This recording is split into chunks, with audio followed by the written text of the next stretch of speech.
There's a name for you ladies, but it isn't used in high society, outside of a kennel.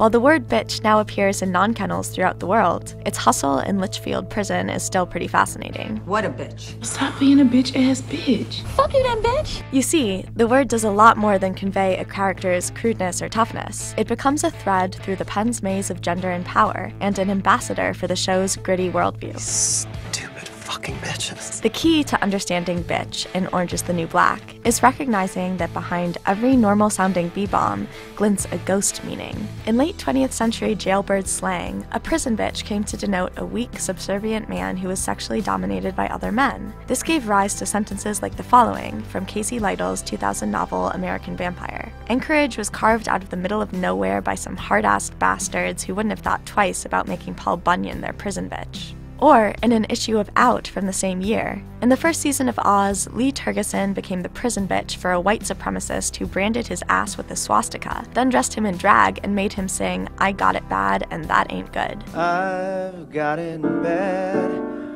and that ain't good. To be sure, Orange is the New Black has some gender-bending fun with the traditional prison sense of bitch as sexual subordinate. I'm a sexual Steve Jobs, and that bitch is worth 10 points. And it applies the term, more seriously and disparagingly, to a male character who is acting like a wuss. That little bitch meant this. Couldn't go down like a man. Sometimes, a female character is called a bitch, and the effect is also a straightforward power play. When Tasty crows at Pennsatucky, "This ain't the fucking help, bitch, but you will eat my shit," she's basically announcing, "I will degrade you." This use of bitch to ratify all kinds of power differentials in prison, not just sexual ones, definitely has analogs. Russian criminal slang delegated the word suka, translation, bitch, to mock felons who cooperate with the fuzz. In jail hierarchies, suki are considered the lowest of the low, hence the popular name for the conflicts between military veterans and crime lords that blazed through Russian slammers in the wake of World War II, the bitch wars. Of course, the captivating thing, or one of the several captivating things, about Orange is the New Black is that its inmates are women. Already, the word bitch carries a hint of gender fluidity, since it was originally used in jail to unman men. I will stand on a bitch's head. Giving the gender script an additional flip frees up bitch to perform some unexpected work. Move, bitch.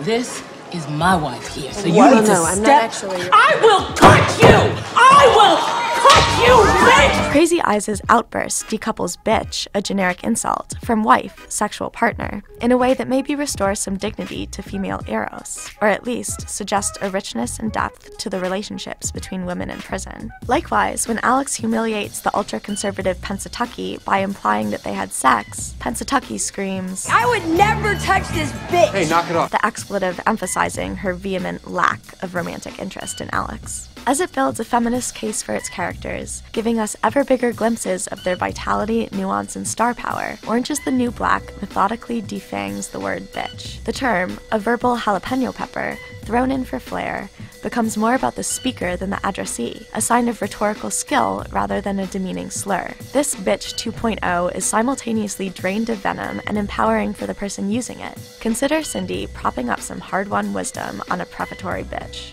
Bitch! If grateful paid the bills, we'd all be Bill Gates. Or Pennsatucky gloating with an exuberant, Just getting started, bitch. or Poussey playfully schooling Tasty on how to pronounce her name. Accent a twat, bitch! Or even Mendez appropriating the word to express triumph, though he's not talking to anyone in particular. Mendez is back, bitches. V, arguably Season 2's big bitch, actually folds bitch into a poignant but manipulative assertion of friendship and affection. You hold your head up high, you hear me? Because at the end of the day, you are a garden rose, and that bitch is a weed. Yet for all that, there is one notable sincere use of bitch in its limited prison bitch sense. Toward the end of Season 1, Piper is left alone in a room with Dina, the mouthy juvenile delinquent she's supposed to scare straight. Don't touch me, dyke-bagged bitch! She's activated an ancient property of the word, its ability to relay sexually tinged misogynist scorn. Defining bitch for the masses, Francis Gross wrote in 1785, the most offensive appellation that can be given to an Englishwoman, even more provoking than that of whore. You know, I could tell you a lot of things that would scare you, Dina. I could tell you that I'm gonna make you my prison bitch. But why bother? You're too tough, right? Yeah, I know how easy it is to convince yourself you're something that you're not. And you can do that on the outside. You can just keep moving. Keep yourself so busy you don't have to face who you really are.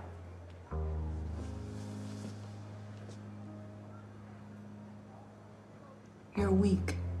I'm like you, Dina. I'm weak too. I can't get through this without somebody to touch, without somebody to love.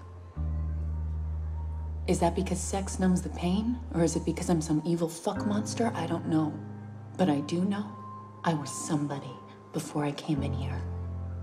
I was somebody with a life that I chose for myself.